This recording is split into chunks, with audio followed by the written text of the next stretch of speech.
एक न्यूज 24 देख रहे हैं आप और मैं हूं आपके साथ तान्या सिंह।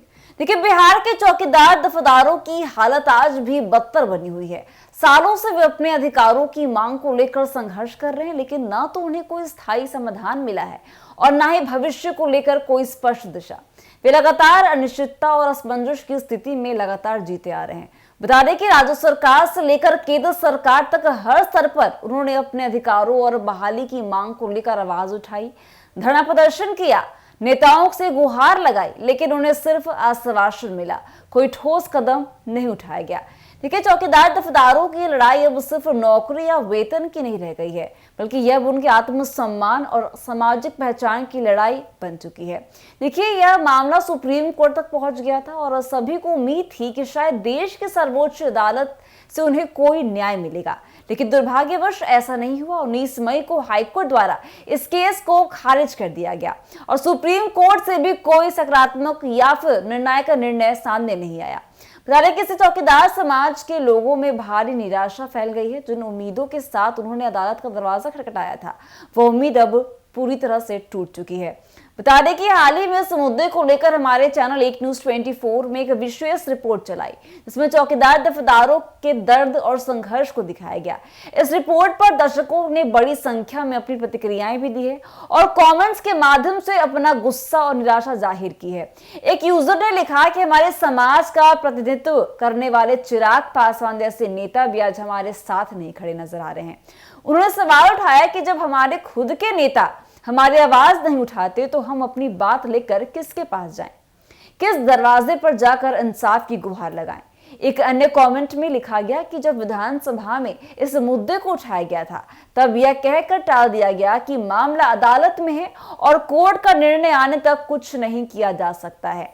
लेकिन अब जब कोर्ट ने मामला खारिज कर दिया है, तो सरकार के पास यह बहाना भी अब बच गया है कि ऐसे में यह जिम्मेदारी सरकार की बनती है कि वह कोई वैकल्पिक रास्ता निकाले। कुछ लोगों ने सुझाव दिया कि राज्य सरकार का विशेष अध्यादेश यानी कि स्पेशल ऑर्डिनेंस लाकर बहाली की प्रक्रिया को फिर से शुरू करना चाहिए, ताकि चौकीदार दफादार भाइयों को न्याय मिल सके और उन्हें उनका हक वापस मिल सके। आज ये लोग न केवल बेरोजगारी से जूझ रहे हैं, बल्कि मानसिक तनाव और सामाजिक असुरक्षा की स्थिति में भी रह रहे हैं। एक और देश भर में सरकारी योजनाएं, डिजिटल इंडिया, स्मार्ट प्रशासन और जन कल्याण की बातें हो रही हैं, तो वही दूसरी ओर जो लोग प्रशासन की नींव को गांव-गांव जाकर संभालते हैं, वही आज खुद को बेसहारा महसूस कर रहे हैं। ये लोग कई वर्षों तक थानों और प्रशासनिक तंत्र के लिए स्थानीय सहायता का काम करते रहे हैं। जानकारी देना, शांति बनाए रखना, ग्रामीणों के संवाद स्थापित करना जैसे तमाम जरूरी कार्यों में इनकी भूमिका रही है, लेकिन आज इन्हें इस हाल में छोड़ दिया गया कि जैसे उनकी कोई जरूरत ही नहीं हो। राजनीतिक दलों की भूमिका पर भी सवाल खड़े हो रहे हैं। चुनाव के समय इनसे वादे किए जाते हैं, लेकिन चुनाव बीतने के बाद ही इनकी समस्याएं ठंडे बस्ते में डाल दी जाती है।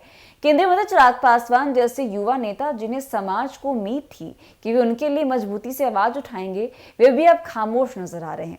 उनकी चुप्पी समाज में और अधिक बेचैनी और असंतोष फैला रही है।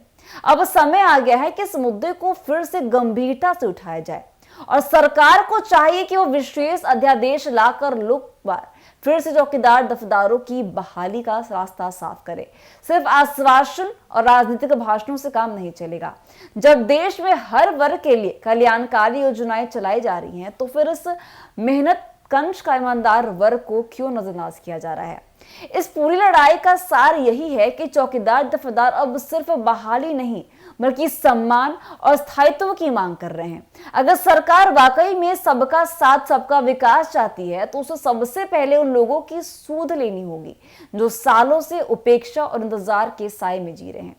तो ऐसी अपडेट्स के लिए बने रहिए हमारे साथ, देखते रहिए एक न्यूज 24। धन्यवाद।